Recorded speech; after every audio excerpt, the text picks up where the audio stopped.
Term हम लोग पढ़ चुके हैं। जर्नल क्या होता है, definition, importance, limitation, basic concept of journal and format of journal. अब आज के वीडियो में हम आपको पढ़ेंगे रूल्स ऑफ जर्नल। जर्नल के दो रूल्स हैं, एक आपका ट्रेडिशनल रूल्स है जिसको गोल्डन रूल्स के नाम से भी जानते हैं, दूसरा मॉडर्न रूल्स है। तो इनके बारे में हम आपको बताएंगे। रूल्स ऑफ जर्नल या इसको हम गोल्डन रूल्स भी कहते हैं।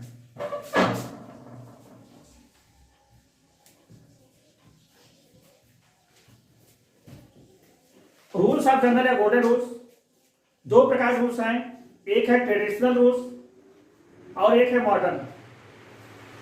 पहले हम आपको ट्रेडिशनल बताते हैं। ट्रेडिशनल रूल्स में क्या है, first personal accounts. Personal accounts का रूल्स क्या है, डेबिट द रिसीवर,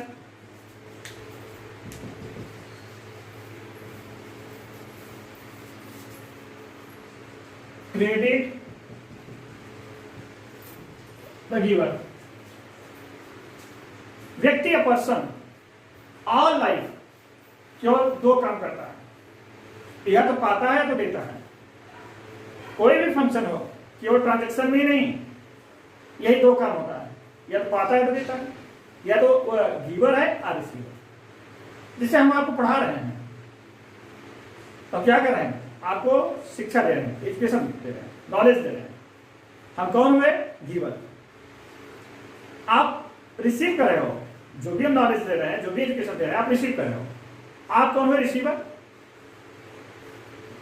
तो कौन डेबिट और कौन क्रेडिट, कौन क्रेडिट और कौन धनी, डेबिट द रिसीवर। स्टूडेंट का मैं गुरु जी का ऋणी हूं, क्यों, क्योंकि उन्होंने गुरु जी से एजुकेशन रिसीव किए हैं। तो रिसीवर हमेशा डेबिट होता है, गिवर हमेशा क्रेडिट होता है।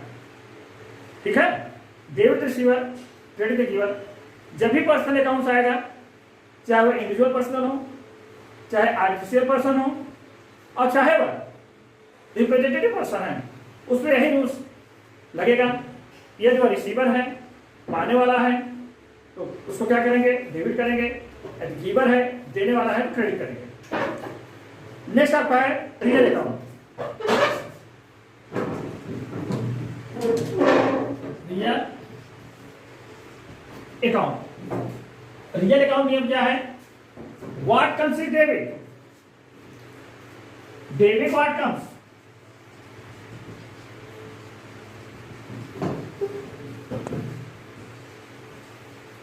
Credit what goes out.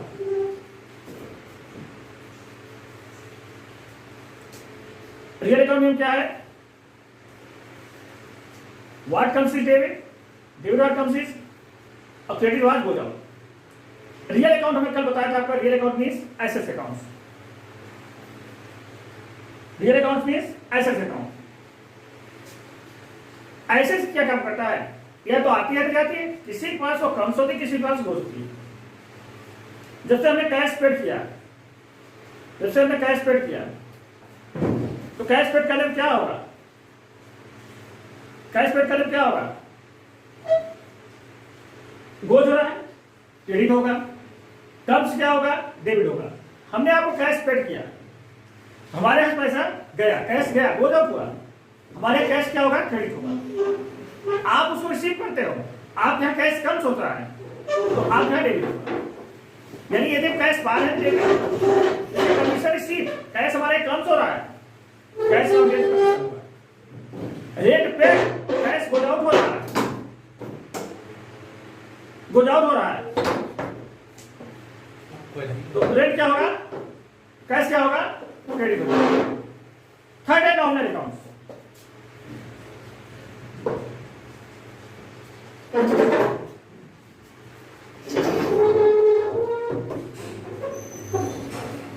Nominal account क्या है, are special asset debit.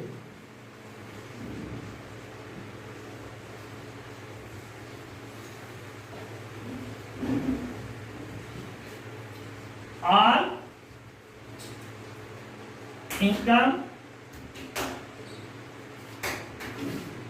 And profit credit. All expenses and losses, आपको बता चुके एक्सपेंसेस क्या होता है, जो हम पे करते हैं एक्सपेंस होता है, वो डेबिट हो जाएगा। इनकम क्या होता है, जो हम रिसीव करते हैं, वो क्रेडिट हो जाएगा। ये मॉडर्न रूल्स है, इसको याद कर लीजिए।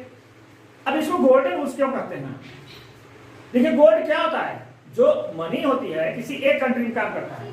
जैसे रुपया है, उससे हम एक्सचेंज या ट्रांजेक्शन केवल भारत में ही कर सकते हैं, भारत बाहर नहीं कर सकते। लेकिन गोल्ड है, उसका ट्रांजेक्शन हम एनी कंट्री कर सकते हैं। कहने मतलब ये जो हमारा गोल्डन रूल्स है, ये केवल जनरल में ही नहीं, ये जितना भी हम अकाउंट प्रोसेस करते हैं, कहीं भी प्रॉब्लम हो तो अगर हम इस रूल्स को फॉलो कर लेते हैं तो हमारा कंसेप्ट क्लियर हो जाता है। चाहे वो जनरल एंट्री हो, चाहे लेजर हो, और चाहे बैलेंस शीट हो। कैसे? बैलेंस शीट में आपको ये नहीं पता है आउटस्टैंडिंग एक्सपेंसेस कहा जाता है, तो आप क्या करेंगे? सबसे पहले देखिए आउटस्टैंडिंग एक्सपेंसेस कौन सा है। हमने आपको नेक्स्ट वीडियो में बताया था, पिछले वीडियो में। आउटस्टैंडिंग हमारा एक्सपेंसेस क्या है? लायबिलिटीज है। और लायबिलिटीज है यानी वो पर्सनल अकाउंट्स है, किसी पर्सन से रिलेटेड हो गया। पर्सनल अकाउंट में क्या है? अभी हमारा ड्यू है, एक तो लायबिलिटी से पर्सनल अकाउंट, ये क्या हो जाएगा आपका? क्रेडिट बैलेंस हो जाएगा। और जो क्रेडिट बैलेंस है, बैलेंस शीट कहां जाएगा? लायबिलिटीज में। बैलेंस शीट में कोई भी अकाउंट हो जिसका डेबिट बैलेंस होता है, वह कहां जाता है? Asset side. और जिस भी अकाउंट का क्रेडिट बैलेंस होता है, वो कहां जाएगा? लायबिलिटी। तो इस जनरल रूल से हमें कंफर्म कर सकते हैं वह जो ट्रांजेक्शन है, वह जो अकाउंट है, वो डेबिट होगा क्रेडिट। जब डेबिट और क्रेडिट क्लियर हो जाएगा तो हम तुरंत एक कंसेप्ट क्लियर कर लेंगे, वह कहां दिखाया जाएगा? Balance sheet.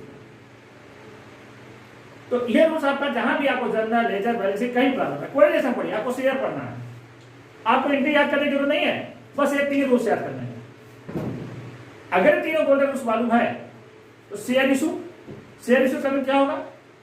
पैसा आएगा और शेयर एप्लीकेशन हम दोस्तों देंगे। क्या है? Bank of to share application,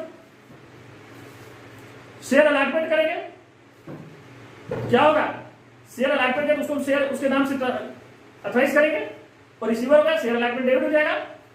और शेयर कैपिटल, उसको कैपिटल दे रहे हैं तो क्रेडिट हो जाएगा। कहीं भी रूल्स है, आगे चलकर डिफरेंस जैसे जब पढ़ाएंगे, चाहे वो पार्टनरशिप हो, चाहे डिप्रिसिएशन हो, चाहे कंसाइनमेंट हो, चाहे जॉइंट वेंचर हो, चाहे होल्डिंग कंपनी हो, अब कहीं भी आपका, तो इसी रूल्स को फॉलो करते हैं। अगर आपका जनरल का कंसेप्ट क्लियर हो गया, लेजर कंसेप्ट क्लियर हो गया और final account balance sheet concept clear हो गया, आगे किसी भी लेसन आपको दिक्कत नहीं आएगा, क्योंकि अकाउंट्स का जो भी लेसन होगा उसमें तो जनरल बनाना होगा, या तो लेजर बनाना होगा, या बैलेंस शीट, इतना काम होगा।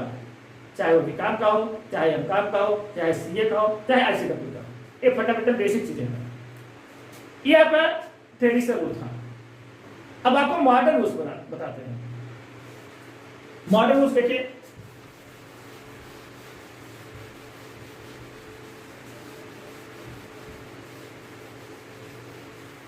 हालांकि ये रूल्स बहुत ही अच्छा है, कंसेप्ट क्लियर है, लेकिन आजकल लोग शॉर्टकट चलना चाहते हैं, इतना ज्यादा एनालिसिस नहीं करना चाहते। मॉडर्न में क्या शॉर्टकट का जमाना है।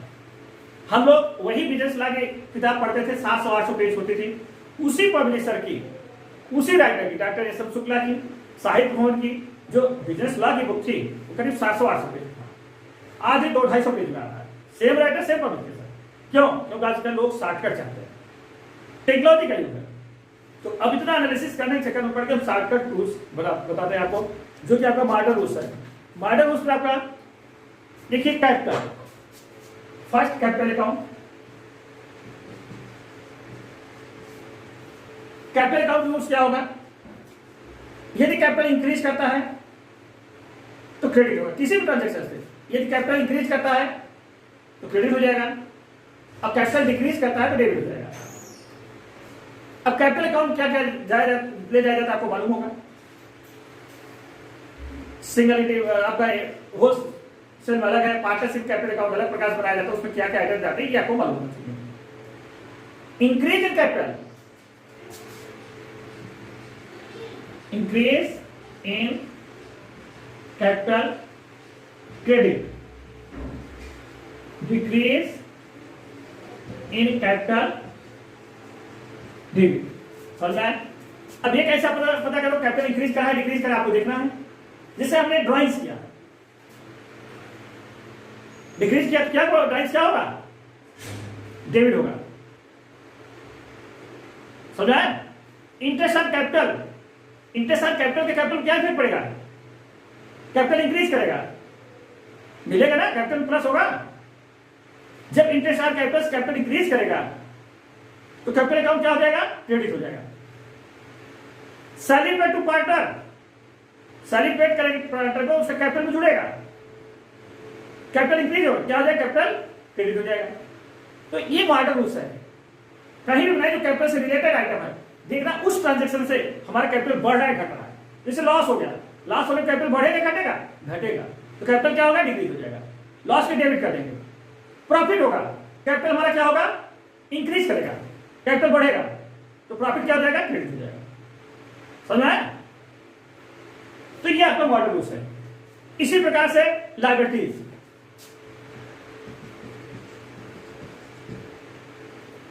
लायबिलिटीज क्या है आपका? आप अकाउंटिंग इक्वेशन बताएंगे, accounting equation asset equal to capital plus liabilities. Liabilities भी एक प्रकार का कैपिटल है। वास्तव में कैपिटल दो प्रकार के होते हैं, एक ओन कैपिटल, एक बोरोइंग कैपिटल या आउटसाइडर कैपिटल। जो आउटसाइडर कैपिटल है, बोरोइंग कैपिटल है, वही क्या हमारा लायबिलिटीज है। बैंक लोन हो गया, डेबिटर्स हो गए, ट्रेड पेबल हो गए, अदर। तो जो कि आपका कैपिटल अकाउंट का ही दूसरा फॉर्म लायबिलिटीज भी है, तो यही रूल्स उसमें भी फॉलो होगा। यही रूल्स आपका लायबिलिटीज भी फॉलो होगा। अर्थात लायबिलिटीज यदि इंक्रीज कर रहा है तो अब क्या होगा? Increase in liabilities credit, decrease liabilities debit. Next आएगा एसेट्स।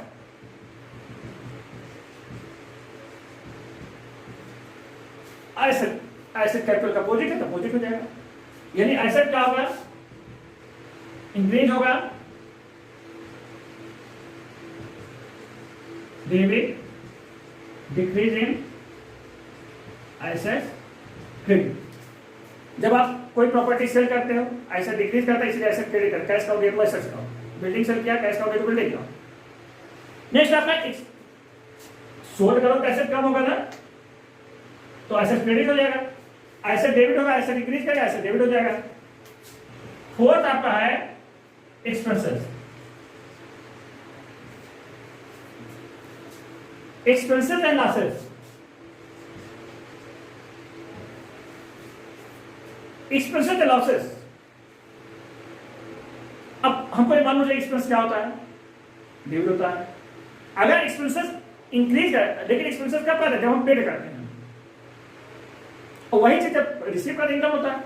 एक्सपेंसेस रूल है, इंक्रीज इन एक्सपेंसेस क्या हो जाएगा? डेबिट, और डिक्रीज हो जाएगा credit. Increase in expenses,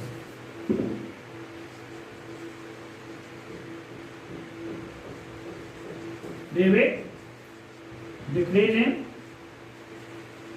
expenses credit. अब इसी प्रकार इनकम और एक्सपेंस इसका अपोजिट हो जाएगा। इनकम देखिए, income and profit. Income and profit expenses का अपोजिट है, जस्ट इसका उल्टा हो जाएगा। अर्थात इंक्रीज इन इनकम क्या होगा?